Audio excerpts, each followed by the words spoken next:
Hello again. So, come on back.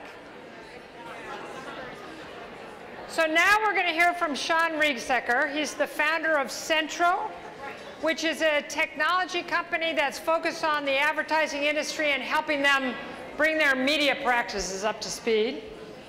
And he is going to be talking about the importance of the kind of culture. A lot of people have been talking about this, but he has a wonderful, his speech, he tells me, is focused on happiness as the new ROI. Why employee happiness is a huge business driver. So Shawn, if you're ready to come on up, we're ready for you. Great.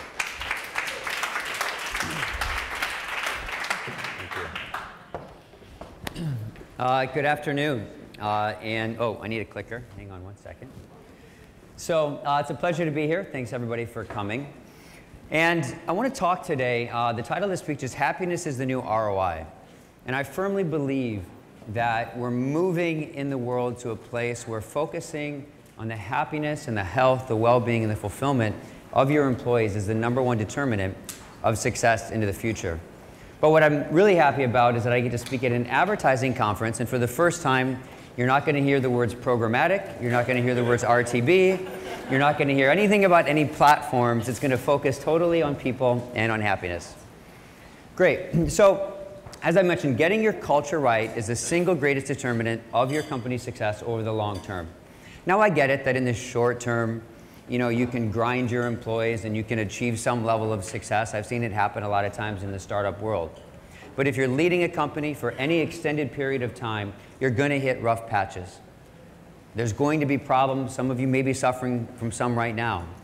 And I firmly believe that the culture you have created will determine how you come out of that rough patch and whether or not your business, explodes after that in a good way or explodes in a negative way. So I've got a little bit of moral authority to get up and talk about this, so this is my small plug of why I'm standing up here talking. Centro, to give you some context, we are headquartered in Chicago. We've got around 550 employees. They're scattered in about 30 different cities throughout the United States. And we have now been rated by Crain's Magazine as the #1 company to work for in Chicago for 4 years in a row, 2011, 12, 13, and 14. Now, thank you. Oh, that was very sweet of you, very sweet. To give you some perspective, that award has never been won ever in any city in the history of this, more than twice. Nobody's ever done it back to back, and obviously it hasn't happened 4 times. So it's something we're really proud of. But I want to share today some statistics about happiness, and then also talk and give you some insight into what Centro is doing and how we've been able to achieve this so far. So it's very simple for me. Happiness is really great business, and unhappiness is really terrible business for us all long term. So here's a few stats. The first is that most people, they say only 2 out of 10 employees are working at their full potential. And that 50% of the workforce, and this is across all industries, this isn't media or advertising, is expending just enough energy not to get fired. They refer to it as the 60% rule. What a lot of employees have figured out is that it requires 60% of their 100% potential not to get fired from their job. So they're doing just enough to do better than the person who's probably going to get fired. So from an entrepreneur standpoint and a founder standpoint, I'm like, well, what if I could move it from 60 to 80 or 100? Or what if I could even be getting an extra 10% of passion and creativity and imagination from my staff? What would that look like to our business? They say that employees who have a close personal friend at work are 250% more likely to be happy at work. And that they say without a best friend at work, the chances of being engaged in your job is only 1 in 12. So what are we doing to create camaraderie and friendships and intimate relations inside of our organizations? These stats are just about a year old from when I pulled them initially. And it says 86% of employees plan to look for a new job in 2013, which was up from about 70% in 2009. And Monster said that 81% of employees plan to look for a new job in 2013. So if 80% of the workforce, that are working for us are out looking for a new job, that's not a great spot, right, for any of us to be in. Now let's talk about the millennials, the folks entering the workforce. Workers 20 to 24 years old only spend 1.5 years on average in their first few jobs. Now, I'm not sure about your organization, but I can tell you at Centro, if we hire someone between 20 and 24 years old, and they stay for 18 months and leave, I have completely lost that investment that we've made. It takes them 18 months to frankly figure out exactly what they're doing, to understand the game and what we've got to get moving on. We've got a median age of the 550 folks somewhere around 28 years old. So I've got about a quarter of the workforce sitting below 26 and younger. We also understand when it comes to our sales force that it takes them over a year just to ramp up and actually become profitable. So I have to hang on to this. Now, and one statistic about Centro is every year we average in the single-digit attrition rate. So not only are we hiring great talent, but we have the ability to actually retain them. And that is a huge payoff when it comes to understanding our business, understanding the industry, and really understanding our customers and what they're looking for. I love these. I'm going to commit the cardinal sin in doing any presentation. I'm going to read the actual quotes because I think they're so powerful. And this talks about the financial performance of companies who concentrate on creating an engaged workforce and happiness inside of their employees. So the first says that revenue growth at the Fortune 100 largest companies in the past year was 3% compared to almost 30% at the Fortune best 100 companies to work for. That's a significant differential in companies. The second says that companies with the highest percentage of engaged workers had a 19% increase in incomes compared to a 33% decline in incomes with lowest employee engagement rates. And the last one I love. Cumulative returns for the publicly traded best companies to work for between 1998 and 2009 were over 224% compared to just 42% for the S&P 500. And then they concluded with this.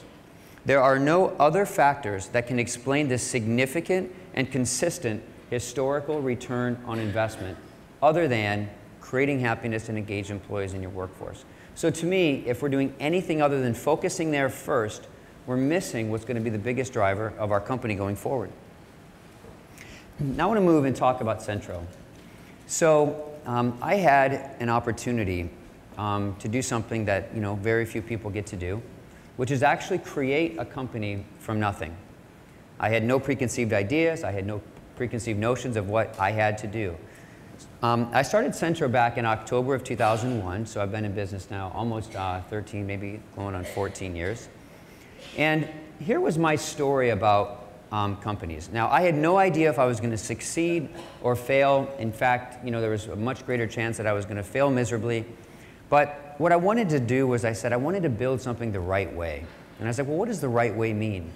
Now, my story about working for other companies or in corporate America was this, that on the first day of my new job, every day I would sit there and I'd go, man, I am so happy. Like, I'm so excited. I'm going to work my butt off. I'm going to do great work. I'm going to take pride in the company that I work for. We're going to have a great time and we're going to kick butt. And in all of my jobs, like in 6 months, management had ground that idealism and passion out of me. 6 months, next thing you know, I'm taking smoke breaks and I didn't even like to smoke. It was that type of a thing. And, at almost every time, I was always, metaphorically looking up at senior management. And I would say, what's wrong with you guys? We all want to work hard. We want to do great work, but you treat us like such crap.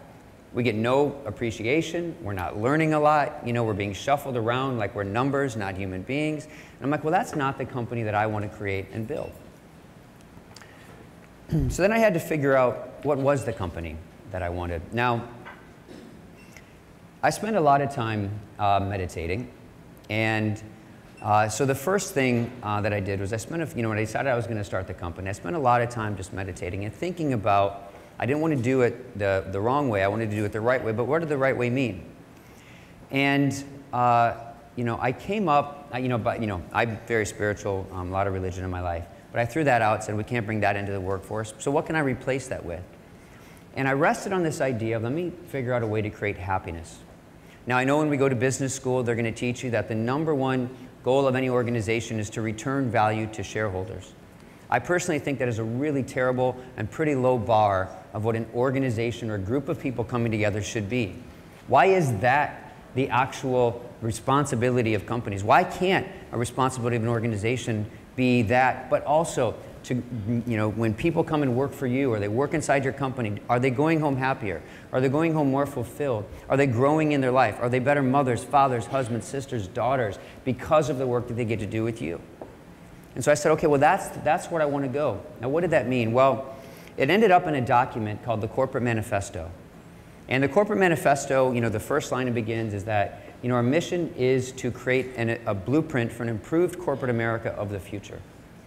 And then from there, out of it came values and principles. So let me first of all start with the 2 core values. Now, through my meditation, I said, well, when am I happiness? When am I experiencing the greatest joy in my life? And for me personally, there was two things that I identified. The first was when I was learning and I was growing. When I felt that I was becoming a better human being in my life. And I was advancing. That created a lot of joy. And the second thing was when I was actually giving back to other people. When I was acting unselfishly, when I was acting in service to others. I said, okay, well, why don't we make those the 2 core values of Centro and see what happens? So the first core value we have is that lasting success, if you want to put the words in business in there, can only be achieved through the dedication to the growth and the well-being of the individual. My belief is that if I focus specifically on each individual inside my company growing, learning, and becoming better, we're going to have a booming business. And the second aspect of it is almost the inverse, but it says that each person is responsible for his or her own improvement, the improvement of those around them, and the improvement of the company as a whole. So if I focus on the individual, they're going to focus on the team, and the team will focus on the company, and hopefully we have a really fast-growing organization. Now, so far that's been true. As an entrepreneur founder, I always say that people say, what's your biggest fear? And I say, I live with the idea that I always believe I'm one strategic decision away from completely going out of business next year. And I really do. I'm scared of that every day that I wake up. All right, now let's move to the core principles. I identified 4 core principles for the company that resonated really well with me. And what I wanted to, and by the way, there's a lot of training inside of this and it goes along with what we do. But the 4 core principles are this. First is self-improvement, which is in line with our values. Okay, I want to find people who are here because they want to grow in life, they want to get better. The second is integrity. And the best way for me to say this, integrity understands you all have a moral compass, and no one will ever ask you to compromise any sense of your integrity while you are working at Centro. And if anyone would ever do that, you can come talk to me immediately because it's not going to take place. That it also, talks about business practices. We're not going to engage in things that are, some people would consider shady or not the way to do it. It's just not the organization we're going to build. The third is humility. The idea that there's no such thing as individual success in life. Okay, we've all had teachers, mentors, coaches, teams that have helped us get along the way. It was really important for me that the egos that the executives at Centro, the way I say it is you check your ego at the door when you work for this company. There is no place for egos inside of our organization. And if you have one, I promise you, you won't be there very long. And the last is idealism. And idealism was really important because I think it's something that's missing. My goal is to have a very creative and imaginative organization. Now, I'll give you a short story that in the first few years, so the first year it was just me, and the second year I think I hired 3 people, and the fourth year I hired like 15, or third year I hired 15 people, and then we went to 50 or something like that. But it was the first few years I had to get people to believe that we could change the advertising industry forever. That we could build a platform. Oh, I said the word platform. Damn it, I was going to try to get outside of that. But that we could do something that would change the face of advertising forever. And people are looking at me going, Shawn, you sound crazy. Do you not see we're sitting in a 400 square foot office overlooking trash cans and dumpsters in the back of this alley, and we have no money? So I was like, all right, well, I got to get people to believe. So, I started on Monday mornings our operations meeting, which was everyone. We would just do a round robin, and you had to go out and you had to actually research a company and figure out how that company started. And we did everything from Pepsi to Coke to Nordstrom's to Virgin. Starbucks. Every single company in the history of this world started with one person or two people, or maybe just a small group of 3 people, sitting around with an idea. That's it. And they started it. So they started to believe that we could actually do something incredibly important. And almost 600 people later, we're well on our way to actually achieving that mission. Now I want to get to a framework that I use. It really works for me. It may not work for some. Some people question Maslow's hierarchy of needs. But this is, to me, a bit of a grading scorecard. And I want to make sure that our organization checks the boxes and all of the needs that people have in their life. And the question is, what are we doing in each of these? So just a refresher on Maslow's pyramid, starts out with basic needs. We've got our physiological needs, which is our food, warmth, water. We've got safety and security, belongingness and love, having friendships and intimate relationships. Then we have esteem, the feeling of pride, the feeling of accomplishment. Then we've got self-actualization, which is achieving our own full potential. These are the soul-nourishing aspects of our life.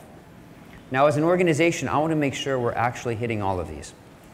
So what do we do? So let's start with just the physiological. So you got to get your basic needs met.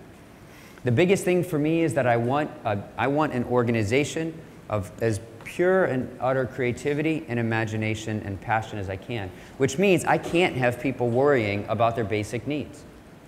So the first thing we do is obviously, we pay people as well as we possibly can, but we're still a startup company. We've got our bonuses. We pay for health club memberships. We have yoga on site twice a week. And there's as much free food and beer and spirits as people want to partake in. The second is safety. This is the thing where I don't want people really freaking out. Insurance, benefits, 401k. 401k for a startup company, frankly, is a hard thing to do. We got harassment education, pre-tax commuter benefits, maternity, paternity, life insurance, and Ferris Bueller days. I'll highlight a couple things. First is insurance.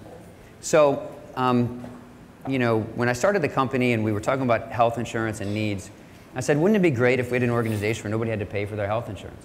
So that was a value. We said, well, let's go with that. And so today what we have is, first it was we just paid for everything. Then as we got bigger, insurance premiums rose.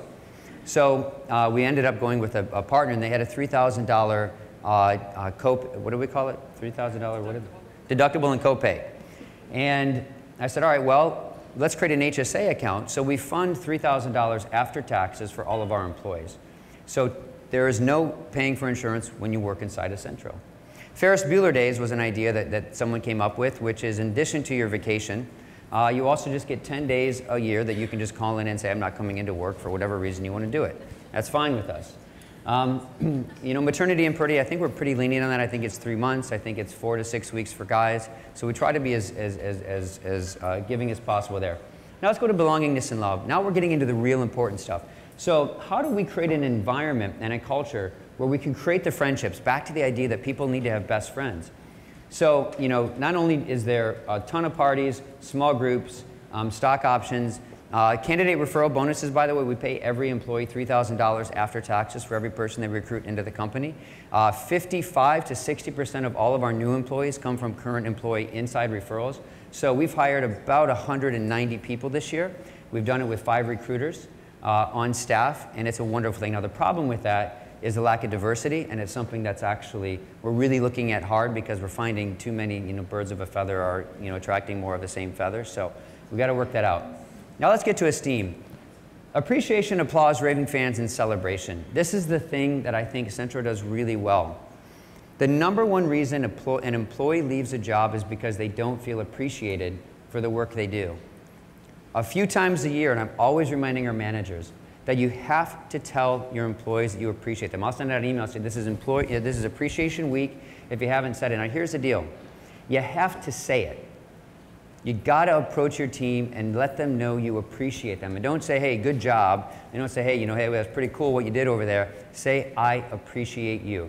Because they don't know it. No matter what we think we're doing, no matter what we think that they think, I can tell you if you're not saying it, they don't know that you appreciate them. And finally, the self-fulfillment aspect of our company is where we really have a lot of fun. So we've created an organization called Giving Tree. It's an employee-led organization, no executives. They manage it themselves. We fund it with whatever part of our profits that we can throughout the year. And they have the ability to do anything they want out there, which is to support causes in their hometown, support causes on a national level, and we try to fund that as best we can. Centro University, that is an internal university where we're always investing more in helping our employees become better. Third, we have a dream empowerment program. We realized Centro is nothing more than just a stop in someone's life, and it's just a part of it. So how can we attach what someone's long-term dreams are to the job that they're having today inside of our organization? It was, by the way, it was based off of a book called The Dream Manager. Dream Manager is a great book. We hired the author to come in and build this program out for us. Fourth is tuition. We actually pay for all tuition for our employees as long as it's somewhat relative to their job. We had a group of employees last year that said they wanted to get better at public speaking. They said, can we go take classes at Second City, which is improv? I was like, that's questionable, but sure, let's go ahead with that. Matching donations, we give every employee $100 a year to match whatever, if they're running a marathon and they want to raise money, they can do that. Jack Skeen is a psychologist that we have that works with our teams throughout the organization to help create better authenticity. Pause, we started, this is 15 minutes a day at 2:45 Central Time. It is completely acceptable to put your, turn your computer off, put it down, close your eyes, and actually meditate, pray, whatever you feel like doing, or just, take a small nap. We're actually creating a meditation room in the new office that we're building. Sabbaticals, now this is a funny one, because when I started the company, the idea that someone would ever work for me for more than 3 to 4 years was a pretty insane idea. So I was like, well, how about I create a thing called a sabbatical that if you work for me for 4 years, in your 5th year, you get 3 weeks off in addition to your vacation. I didn't think anybody would ever make it that far. I now have some people, and then by the way, and then it's every 4th year after that, so it's after your 3rd year, so it goes 5 years, and then in your 4th year. I now have a few people who are on their 3rd sabbatical. We've got a ton of people on their 2nd sabbatical, and it's a beautiful thing to see what people do in their lifetime for 3 weeks off, that they just get to go do whatever they want, and obviously that's paid. This last year we created a Save the World Day, so every employee's got to save the world. You can just take a day off and go donate your time somewhere. And then finally, and I think I talk about this next, is a leadership program that we're installing. So I do a lot of work outside of Centro. There's a thing I'm involved with called the Conscious Leadership Forum. The idea is to bring more consciousness into leadership in the world. And so we get really real with each other. Now the goal for my executive team is that I want to build a strong, powerful, and fun organization. And in order to do that, I have to build strong, powerful, and fun teams. And how do I define that? I define that as building strong, powerful, loving, supportive, candid, and authentic interpersonal relationships. Politics, as we all have dealt with, kill a company. If we say speed comes from alignment. If you don't have alignment on your executive team or through the ranks, you're not going to go fast. You're going to go really slow. Well, if you have the inability to give someone negative and critical feedback in real time, in front of other people on the team, you've got a weak team. And so once a year, I take the executives off-site. We go to a retreat. We bring a psychologist with us, and we do a lot of crazy stuff. One of the fun things I'll share with you is that one of the exercises we do is, each executive gets in we all sit in a circle, and we get in a circle, and, I'll be in the middle of it, or not in the middle, but on the end, I'm kind of in the chair.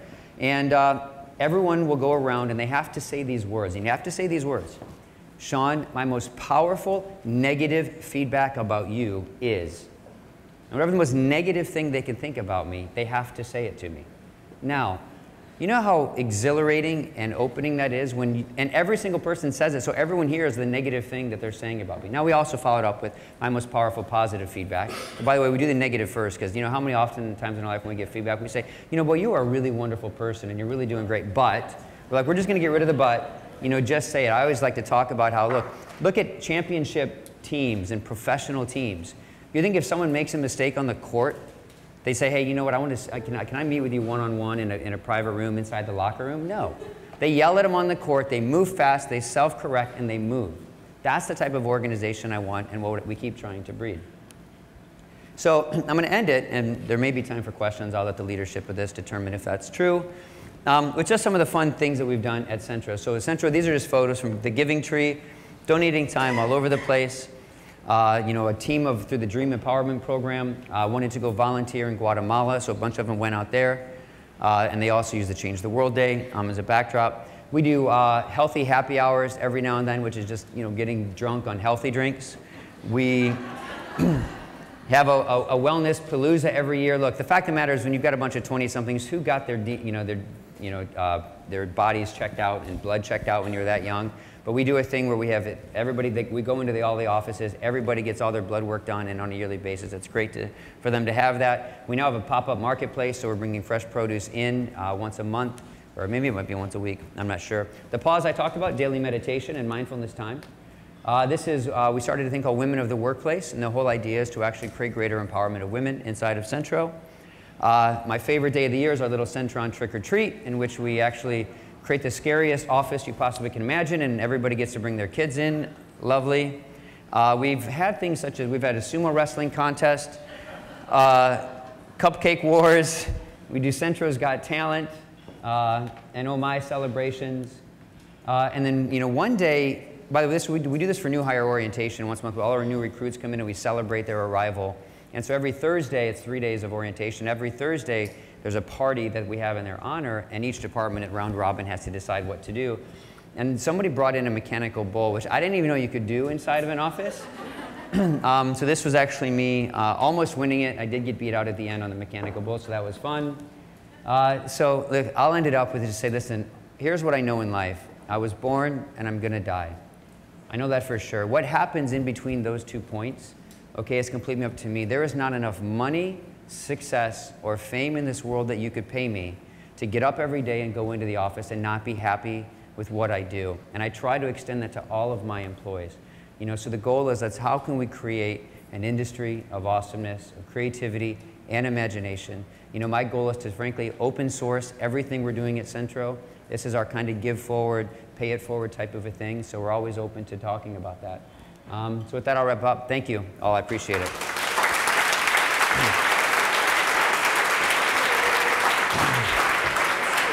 Thank you. Yeah. So questions for Shawn? All the way in the back there. Is there a microphone? Yeah. Just yell it out. Shawn, we've known each other for a couple of years. You doubled your size of your company. What are a couple of characteristics that your recruiters look for to find people who you think are going to do exactly what you said? I'll repeat the question. So the question is, what do our recruiters look for that makes them a Centron or capable of what we do? The easiest way we say it is that we only hire characters with character. You've got to be a character if you want to work at Centro. There's got to be color, there's got to be a vibe, you've got to be passionate about what you do, but you've also got to have great character in your life and in your world. We've got a phrase inside of the company that says, hire slow but fire fast. I shall share this real quick because I think it's important. Here's how I grade employees. I call it a character and a skills quadrant. People with, do you have great character and great skills, and what happens if you have bad character and bad skills? Let's hope we never hire people with bad character and bad skills. They just should never get into our organization. People with great character, great skills, fine, they're on the fast track to success and promotion. Then you've got the other 2 quadrants, and I think this is where some companies get it wrong. You've got the people that have great skills, they're kicking ass at their job, but they've got bad character. And then you've got people who are great people, but they're not really performing as well as you need. The people with the right skills but the wrong character, I don't care. We get them out of the company as fast as we possibly can. We will not allow cancer to exist inside of what we're doing. The people with the right character but just aren't quite cutting it, we have patience with them. We maybe put them in a different position. I really want to work with those folks, and so we think about that a lot. That's great. Maybe a 2-part question. You've obviously doubled in size. Are you doing anything differently today than you did when you were 250 people? That's one. Part 2 to that is, as you start to grow offices, how do you keep the same culture as everyone? It is my biggest fear, other than making a strategic decision and we go out of business. Oh, repeat? I'm not sure everybody heard the question. Yeah. The question is, what were we doing differently at 250 people than we were today? And then secondly, as we build other offices, what do we do? Yeah, thank you. I was going to say that, other than going out of business, that's my second biggest fear. Actually, I can start, when it was easy, when it was like really, when we were really young, because we were all in our 20s and just creating culture was, going out and drinking together. At 250 people, here's the thing, it's so much about transparency. It is about over-communicate, because there will always be gaps in information inside of a company. And when there are gaps of information, they will always be filled by someone. And if you, as a CEO, are not fulfilling that information, they're going to get it wrong. That's when rumors start. That's when negativity creeps in. So we are as transparent as possible. I'll give you one example. For the last 2 years ago, for years I've been getting bi-weekly management reports. Every director in the company would send me a report on what they're doing in their company. I kept reading them going, you know what? Why don't I just share these with the entire company? I mean, there's nothing that's really, private in here. It's just what everybody's doing. So we just started open sourcing every management report so every employee can go and they can read the report from any manager in the company about what's going on. And that has created a level of transparency and alignment that has cleared up a lot of the misconceptions we have. We have another thing, by the way, it's called, on our all hands call, we have a thing called Pass the Pail, which it's a private, you go to SurveyMonkey, anybody can ask the CEO any question that they want. I have no idea who's asking it. And it's the coolest thing in the world because you find out what's in the minds of the team. Because I get, by the way, the funniest question I ever got, I had just hired an executive vice president of our media services team. And someone said, well, now that we hired Scott, his name is Scott Nelson, now that we hired Scott, does this mean we're not looking for a CEO anymore? I went, wait a second. So I didn't know what that meant. It was wishful thinking. But I'm glad that people thought I was looking for a CEO. One last question, and then we'll wrap it up. Yeah. Your way of thinking is obviously amazing. Everyone sitting here can only wish that their leader would think the way that you do and espouse that within the organization. What do you think prevents other leaders and organizations from making the kind of radical changes that you make in pre-existing organizations as opposed to starting something from the ground up? That's an awesome question. And really the question is about leadership and obviously I built something different, but how do leaders actually, get radical and do something like this? I have to, and what's holding them back, I think, was the first question. It's a really difficult thing to answer. And I talk to people a lot about culture and startups. And the unfortunate thing I'll say is this: show me the values of your CEO, and I will show you the values of your company. Or at least show me the values of your exec team, and I'll show you, what do you value? Okay, do you value money? Do you value success? Do you value publicity? Do you value return to shareholder value? Because if those are your values, then that's going to be the values of the company. And by the way, I think, coming up with vision statements, mission statements, and value traits is a waste of everyone's time, and it's bullshit. Don't even, because it's worse for you if you put something out there and the employees look at it and go, that's BS. I know they don't live this. Let me talk about values. A value only becomes a value when it costs you money. I think about that. It's great to say you do something, but what happens when your value is tested? What happens if integrity is a value, but all of a sudden you can make a lot of money selling pop under ads on the internet? Well, you've got to be able to say, I'm not going to take that money. Or, and now I'm going to say the word RTB, programmatic. Look, all that stuff that's going on, there's a lot of jockeying around. There's a lot of shady business practices going on in that thing. And I'll tell you what, I could make a lot more money if I chose to engage in some of the practices that are going on out there. And we just don't, we feel it's bad for the brands, we feel it's bad for the agencies, we feel it's bad for the consumer, and we're not going to do it. But I got to tell you, unfortunately, look at the values of your CEO and determine what they are. And I think that's, that's kind of what you're going to be stuck with. Because, and I think it's a conditioning, by the way. I think the older that we get, the more conditioned we are. I think business school has taught us too many of the wrong things, but I'm telling you, I really believe happiness is the wave of the future, and more people are starting to recognize that and invest in that. So with that, thank you. I appreciate it. Thank you.